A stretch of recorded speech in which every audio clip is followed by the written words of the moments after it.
Russian സേനയുടെ കിഴക്കൻ മുന്നേറ്റങ്ങളെ തന്നെ തടയാൻ യുക്രൈൻ പ്രതിരോധ സേന പോരാടുമ്പോൾ യുദ്ധക്കളത്തിലെ ശത്രുവിനേക്കാൾ വലിയ ഒരു ആഭ്യന്തര പ്രതിസന്ധി രാജ്യത്തിന്റെ പ്രതിരോധ നിരകളെ തന്നെ ആഴത്തിൽ തകർത്തുകൊണ്ടിരിക്കുന്നുവെന്ന ഭീകരമായ റിപ്പോർട്ടുകളാണ് അന്താരാഷ്ട്ര മാധ്യമങ്ങൾ തന്നെ പുറത്തുവിടുന്നത്. യുക്രൈൻ സൈന്യം ഇപ്പോൾ നേരിടുന്നത് യുദ്ധഭൂമിയിലെ വെല്ലുവിളികളെ മാത്രമല്ല, സ്വന്തം സൈനികരുടെ കൂട്ടമായ പലായനവും അതുപോലെ കൂട്ടമായ ഒളിച്ചോട്ടവുമാണ്. എലൈറ്റ് യൂണിറ്റുകളുടെ കമാൻഡർമാർ വരെ ഈ ഒളിച്ചോട്ടത്തിന്റെ പ്രതിസന്ധി പരസ്യമായി സമ്മതിച്ചതോടെ യുക്രൈൻ സൈന്യം കടുത്ത മനുഷ്യശക്തിയുടെ കുറവിലേക്കും സൈനിക പ്രതിസന്ധിയിലേക്കും നീങ്ങുകയാണെന്ന സംശയം ബലപ്പെടുകയും കൂടിയാണ്. സൈനികരുടെ എണ്ണത്തിൽ ഭീകരമായ അല്ലെങ്കിൽ ഭീമമായ കുറവുണ്ടാകുമ്പോൾ യുക്രൈൻ അധികൃതർ തെരുവുകളിൽ നിന്നും ബലപ്രയോഗത്തിലൂടെ റിക്രൂട്ട്മെന്റ് നടത്താൻ നിർബന്ധിതരാവുകയാണ് എന്നുള്ള റിപ്പോർട്ടുകൾ കൂടി പുറത്തു വരികയാണ്. ഈ ഒളിച്ചോട്ട പ്രതിസന്ധിയുടെ ആഴം വെളിപ്പെടുത്തുന്നവരിൽ പ്രധാനിയാണ് ഡാവഞ്ചി വോൾസ് എന്നറിയപ്പെടുന്ന 108ാമത് സെപ്പറേറ്റ് അസോൾട്ട് ബറ്റാലിയൻ്റെ കമാൻഡർ സെർജി ഫിലിമനോവ്. പുതുതായി രൂപീകരിക്കുന്ന ഒരു ബ്രിഗേഡിൻ്റെ അവസ്ഥ അദ്ദേഹം ഒരു എക്സ് പ്ലാറ്റ്ഫോമിലൂടെ അറിയിച്ചിരിക്കുകയാണ്. ആ വെളിപ്പെടുത്തൽ യുക്രൈൻ സൈന്യം നേരിടുന്ന പ്രതിസന്ധിയുടെ വ്യാപ്തി എത്രത്തോളമാകുന്നു എന്ന് വ്യക്തമാക്കുകയും ചെയ്യുന്നുണ്ട്. രൂപീകരണ ഘട്ടം തന്നെ അനുമതിയില്ലാതെ ജോലിക്ക് ഹാജരായവരിൽ 3000-ഓളം പേർ ഇപ്പോഴും ഇവരിലുണ്ടാകുന്നതാണ്. എന്നാൽ അദ്ദേഹത്തിൻ്റെ ഈ വെളിപ്പെടുത്തൽ ചോദ്യം തന്നെ, അല്ലെങ്കിൽ ഈ വെളിപ്പെടുത്തൽ അദ്ദേഹത്തിൻ്റെ ഈ ചോദ്യങ്ങൾ തന്നെ നിലവിലെ സൈനിക സംവിധാനത്തിലെ ഏറ്റവും വലിയ പൊരുത്തക്കേടാണെന്ന് ചൂണ്ടിക്കാണിക്കുന്നതും, അതുകൂടാതെ ടെലഗ്രാഫിൻ്റെ സംഭാവനയായ ഓവർ മാത്യൂസ് നൽകുന്ന കണക്കുകൾ അനുസരിച്ച് അതും കൂടുതൽ ഞെട്ടിപ്പിക്കുന്നതാണ്. അദ്ദേഹത്തിൻ്റെ അഭിപ്രായത്തിൽ ഒരുപക്ഷെ ഓരോ 4 ആഴ്ചയിലും 20,000 യുക്രൈൻ സേനാംഗങ്ങൾ സൈന്യം ഉപേക്ഷിക്കുകയോ ഇതല്ലെങ്കിൽ ഒളിച്ചോടുകയോ ചെയ്യുന്നുണ്ട് എന്നുള്ളതും പറയപ്പെടുന്നുണ്ട്. ഇത് പ്രതിമാസം ഉണ്ടാകുന്ന ഭീമമായ സൈനിക ചോർച്ചയ്ക്ക് കാരണമാകുന്നെന്ന് സൂചിപ്പിക്കുകയും ചെയ്യുന്നുണ്ട്. യുക്രൈൻ പ്രോസിക്യൂട്ടർ ജനറൽ ഓഫീസിൻ്റെ കണക്കുകൾ അനുസരിച്ചാണെങ്കിൽ 2022 യുദ്ധം ആരംഭിച്ചതിന് ശേഷം ഏതാണ്ട് 2.5 ലക്ഷത്തിലധികം സൈനികരാണ് ഒളിച്ചോടിപ്പോയിട്ടുള്ളത്. സായുധ സേനയിൽ നിന്നുള്ള റിപ്പോർട്ടുകളാണത്. 2022 മുതൽ 2025 ജൂലൈ വരെ ഉണ്ടാകുന്ന സൈനിക യൂണിറ്റുകൾ ഉപേക്ഷിച്ചതിന് സൈനിക യൂണിറ്റിൽ നിന്നും ഉപേക്ഷിച്ചുപോയ സൈനികർക്കെതിരെയുള്ള കേസുകൾ തന്നെ എടുത്തിരിക്കുന്ന ഏതാണ്ട് 20,02,997 കേസുകളാണ്. കൃത്യമായി പറഞ്ഞാൽ അത്രത്തോളം കേസുകൾ അവിടെ ഉണ്ടാകുമ്പോൾ അതിന് കാരണം അത്രത്തോളം പേർ ഒളിച്ചോടുന്നു എന്നുള്ളത് തന്നെയാണ്.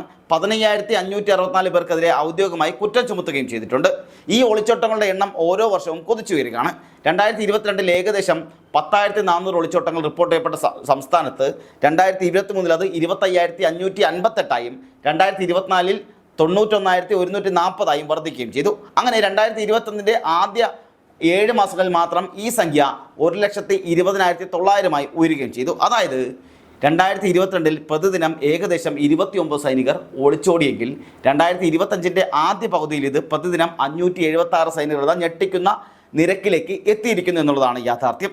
ഇതേ കാലയളവിൽ റഷ്യൻ സൈന്യം 20,538 ഒളിച്ചോട്ടങ്ങളാണ് നേരിട്ടെന്ന റിപ്പോർട്ടുകൾ കൂടി ചേർത്ത് വായിക്കുമ്പോൾ യുക്രൈൻ സൈന്യത്തിലെ പ്രതിസന്ധിയുടെ ആഴവും വ്യക്തമാവുകയും ചെയ്യും. യുക്രൈൻ MP അന്ന സ്കോർഗോഡ് പ്രാദേശിക മാധ്യമങ്ങളോട് പറഞ്ഞതനുസരിച്ച് രാജ്യത്തെ സൈന്യത്തിൽ നിന്നും ഒളിച്ചോടിയുടെ എണ്ണം അപ്പോഴേക്കും ഏകദേശം 4 ലക്ഷം ആയിരിക്കുന്നു എന്നുള്ളതാണ് പുറത്തു വരുന്ന കണക്കുകൾ. ഈ അടുത്ത മനുഷ്യശക്തിയുടെ കുറവ് അല്ലെങ്കിൽ കടുത്ത മനുഷ്യശക്തികളുടെല്ലാം കുറവ് യുക്രൈൻ്റെ പ്രതിരോധശേഷിയെ ഗുരുതരമായും ബാധിച്ചിട്ടുണ്ട്. റഷ്യൻ മുന്നേറ്റങ്ങളെ തടയാൻ ആവശ്യമായ ഏറ്റവും കുറഞ്ഞ സൈനികരുടെ എണ്ണത്തിൽ നിന്നും യുക്രൈൻ്റെ സൈന്യത്തിന് ഏതാണ്ട് 2 ലക്ഷത്തിലധികം സൈനികരുടെ കുറവുണ്ട് എന്നുള്ളതാണ് മാത്യൂസ് അവകാശപ്പെടുന്നത്. ഇത് കാരണം നിലവിലുള്ളതും മുൻ യുക്രൈൻ ഉദ്യോഗസ്ഥർ പരാതിപ്പെടുന്നതും അനുസരിച്ച് ഫ്രണ്ട് ലൈൻ യൂണിറ്റുകളിൽ ആവശ്യമായ ശക്തിയുടെ പകുതിയോ അല്ലെങ്കിൽ അതിൻ്റെ 1/3 പോലുമോ സൈനികരുമായിട്ടാണ് പ്രവർത്തിക്കുന്നത് എന്നാണ് പുറത്തു വരുന്ന വിവരങ്ങളെല്ലാം. വേണ്ടത്ര വിവരം ലഭിക്കാത്തതും ഉപകരണങ്ങളുടെ കുറവും ആവശ്യമായ വിവരങ്ങളൊന്നും കിട്ടാത്തതും സേവനത്തിൽ നിന്നും വിരമിക്കുന്നതിനെക്കുറിച്ചുള്ള വ്യക്തമായ സമയപരിമിതിയൊന്നും ഇല്ലാത്തതിനും സൈനികർക്ക് ഒരു വൺ വേ ടിക്കറ്റ് മാത്രമായി മൊബിലൈസേഷൻ മാറുന്നതായും ഒളിച്ചോട്ടത്തിന് പ്രധാനമായ കാരണങ്ങളായി സൈനികർ കരുതുന്നുണ്ട്. ഇവർ പറയുന്നുമുണ്ട്, വെളിപ്പെടുത്തുന്നുമുണ്ട്. ഒളിച്ചോട്ടം വർദ്ധിച്ചതോടെ ആദ്യമായി സൈന്യം ഉപേക്ഷിക്കുന്നവർക്ക് സ്വമേധയാ തിരിച്ചെത്തിയാൽ ശിക്ഷയിൽ ഇളവ് നൽകിക്കൊണ്ട് പാർലമെൻറ്റ് നിയമം കൊണ്ടുവരേണ്ട സാഹചര്യം വരെ ഉണ്ടാവുകയും ചെയ്തു. എന്നാൽ ഇത് അച്ചടക്കത്തെ ബാധിക്കുമെന്ന വിമർശനവും ശക്തമായി തന്നെ നിലനിൽക്കുന്നുണ്ട്. സൈനിക ആവശ്യകതകൾ നിറവേറ്റാൻ കഴിയാതെ വന്നതോടെ യുക്രൈൻ സർക്കാർ നടപ്പിലാക്കുന്ന പൊതുസമാഹരണം വ്യാപകമായ പ്രതിഷേധങ്ങൾക്കും അതുപോലെ തന്നെ നിയമലംഘനങ്ങൾക്കും വഴിവെച്ചിരിക്കുക കൂടിയാണ്. 18-നും 60-നും ഇടയിൽ പ്രായമുള്ള ആരോഗ്യമുള്ള പുരുഷന്മാർക്ക് രാജ്യം വിടുന്നതിന് വിലക്കുമുണ്ടായിരിക്കുന്നു. എന്നാൽ ഓഗസ്റ്റിൽ 18-നും 22-നും ഇടയിൽ പ്രായമുള്ള പുരുഷന്മാർക്ക് അതിർത്തി കടക്കാൻ അനുമതി നൽകിയതിനെ തുടർന്ന് ഏകദേശം 1 ലക്ഷത്തോളം യുവാക്കൾ യുക്രൈൻ വിട്ട് പോയതായി ഇത് ടെലഗ്രാഫിൻ്റെ തന്നെ റിപ്പോർട്ടുകളിൽ പറയുന്നുണ്ട്. 2022 മുതൽ കുറഞ്ഞത് 6 ലക്ഷം പോരാളികളായ യുക്രൈൻ പുരുഷന്മാർ അനധികൃതമായി പലായനം ചെയ്തിട്ടുണ്ടെന്നും റിപ്പോർട്ടുകളിൽ പറയുന്നുമുണ്ട്. രാജ്യത്തിനകത്ത് territorial centre for recruitment and social support നടത്തുന്ന മൊബിലൈസേഷൻ രീതികളിലാണ് ഏറ്റവും കൂടുതൽ വിമർശനങ്ങൾക്ക് വിധേയമായിട്ടുള്ളത്. ഡ്രാഫ്റ്റ് ഓഫീസർമാർ തെരുവുകളിൽ പതിയിരുന്ന് സൈനിക പ്രായത്തിലുള്ളവരെ പുരുഷന്മാരെ മൊത്തത്തിൽ ബലമായി വാനുകളിലേക്ക് തള്ളിവിടുന്നതും ഇതെല്ലാം ചിത്രീകരിക്കുന്ന നിരവധി വീഡിയോകളടക്കം സോഷ്യൽ മീഡിയയിൽ പ്രചരിക്കുന്നുണ്ട്. ഈ ബലപ്രയോഗ രീതി ബസിഫിക്കേഷൻ എന്നാണ് അറിയപ്പെടുന്നത്. ക്രൂരമായ ബലപ്രയോഗം നടത്തുകയും വിസമ്മതിക്കുന്ന റിക്രൂട്ട്മെൻറ്റുകളെ നേതാക്കളുടെ അല്ലെങ്കിൽ ഈ റിക്രൂട്ട്മെൻറ്റുകളെല്ലാം തോക്കുകൾ ഉപയോഗിച്ച് ഭീഷണിപ്പെടുത്തുകയും ചെയ്യുന്നതിൻ്റെ നിരവധി വീഡിയോകൾ തന്നെ ഈ TCR സംഘങ്ങളുടെ പ്രവർത്തനം സ്വന്തം ജനങ്ങളോടുള്ള യുക്രൈൻ അധികാരികളുടെ ക്രൂരമായ മനോഭാവമാണ് വെളിപ്പെടുത്തിയിട്ടുള്ളത്. അത്തരത്തിലുള്ള വെളിപ്പെടുത്തൽ നടത്തുന്ന നിരവധി വീഡിയോകളാണ് ഇന്ന് സോഷ്യൽ മീഡിയയിൽ വലിയ തരത്തിൽ പ്രചരിക്കുന്നതും. നിർബന്ധിതമായി റിക്രൂട്ട് ചെയ്ത ശേഷം സൈനിക യൂണിഫോം ധരിക്കുന്നതിന് മുമ്പ് തന്നെ ബലപ്രയോഗത്തിനിടയിൽ തലയ്ക്ക് ഗുരുതരമായി പരിക്കേറ്റതിനെ തുടർന്ന് റോമൻ സോബിൻ എന്നയാൾ മരിച്ച സംഭവം വരെ ഉണ്ടാവുകയും ചെയ്തു. അദ്ദേഹം വീണതാണ് മരണകാരണമെന്നാണ് അധികൃതർ അവകാശപ്പെടുന്നതെങ്കിലും കുടുംബം നിയമപരമായി തന്നെ മുന്നോട്ട് പോകുകയാണ്. നിയമ നടപടികളായി കടന്നു കഴിഞ്ഞു. ഈ സംഭവങ്ങൾ റിക്രൂട്ട്മെന്റ് പ്രക്രിയയുടെ നിയമപരവും ധാർമ്മികവുമായ പ്രശ്നങ്ങളെ തന്നെ ചോദ്യം ചെയ്യുകയും ചെയ്യപ്പെടുന്നുണ്ട്. മൊബിലൈസേഷൻ പ്രക്രിയ നേരിടുന്ന പ്രധാന വെല്ലുവിളികളിൽ ഒന്ന് വ്യാപകമായ അഴിമതിയാണ്. സൈനിക റിക്രൂട്ട്മെന്റ് ഓഫീസർമാർ സൈന്യത്തിൽ ചേരുന്നതിൽ നിന്നും ഒഴിവാക്കാൻ ആഗ്രഹിക്കുന്നതിൽ നിന്നും കൈക്കൂലി വാങ്ങുന്നതിനെ കുറിച്ച് വ്യാപകമായ ആരോപണങ്ങൾ തന്നെ ഉയർന്നിട്ടുമുണ്ട്. പ്രസിഡന്റ് വ്ളോഡിമിർ സെലൻസ്കി തന്നെ ഇത് രാജ്യദ്രോഹമായി പ്രഖ്യാപിക്കുകയും അഴിമതി ആരോപണങ്ങളെ തുടർന്ന് രാജ്യത്തുടനീളമുള്ള പ്രാദേശിക സൈനിക റിക്രൂട്ട്മെന്റ് മേധാവികളെ പിരിച്ചുവിടാൻ തന്നെ ഉത്തരവിടുകയും ചെയ്തിരുന്നു. യുദ്ധസമയത്ത് നടക്കുന്ന ഈ ദുഷ്പ്രവണതയും കൈക്കൂലിയും കടുത്ത രാജ്യദ്രോഹമാണെന്ന് അദ്ദേഹം തന്നെ പറയുകയും ചെയ്തിട്ടുണ്ട്. സൈനിക റിക്രൂട്ട്മെന്റ് ഓഫീസുകളിലെ ഉദ്യോഗസ്ഥർക്കെതിരെ 112 ക്രിമിനൽ കേസുകൾ രജിസ്റ്റർ ചെയ്യപ്പെടുകയും 33 പേർക്കെതിരെ അഴിമതിക്ക് അതുപോലെ തന്നെ കുറ്റം ചുമത്തുകയും ചെയ്തിട്ടുണ്ട്. ഒഡേസയിലെ പ്രാദേശിക റിക്രൂട്ട്മെന്റ് മേധാവി സ്പെയിനിലെ മാർബലയിൽ ആഡംബര വിലയും മറ്റ് വസ്തുക്കളും വാങ്ങിക്കൂട്ടിയെന്ന വാർത്ത വലിയ കോളിളക്കം തന്നെ അവിടെ സൃഷ്ടിച്ചിട്ടുമുണ്ട്. പലരും സൈനിക സേവനത്തിൽ നിന്നും ഒഴിവാകാൻ 10,000 യൂറോ നൽകുന്നുണ്ടെന്നും റിപ്പോർട്ടുകൾ പറയുന്നുണ്ട്. ഈ അഴിമതി കാരണം മൊബിലൈസേഷൻ ദരിദ്രർക്ക് വേണ്ടിയുള്ള യുദ്ധമെന്ന് പോലും ജനങ്ങൾക്കിടയിൽ വിശേഷിപ്പിക്കപ്പെടുന്നുമുണ്ട്. ആഭ്യന്തര തലത്തിലെ ഈ പരാജയം യുദ്ധത്തിൻ്റെ തന്നെ ഗതിയെ നിർണ്ണയിക്കുന്ന ഒന്നായി മാറുകയും ചെയ്തിട്ടുണ്ട്.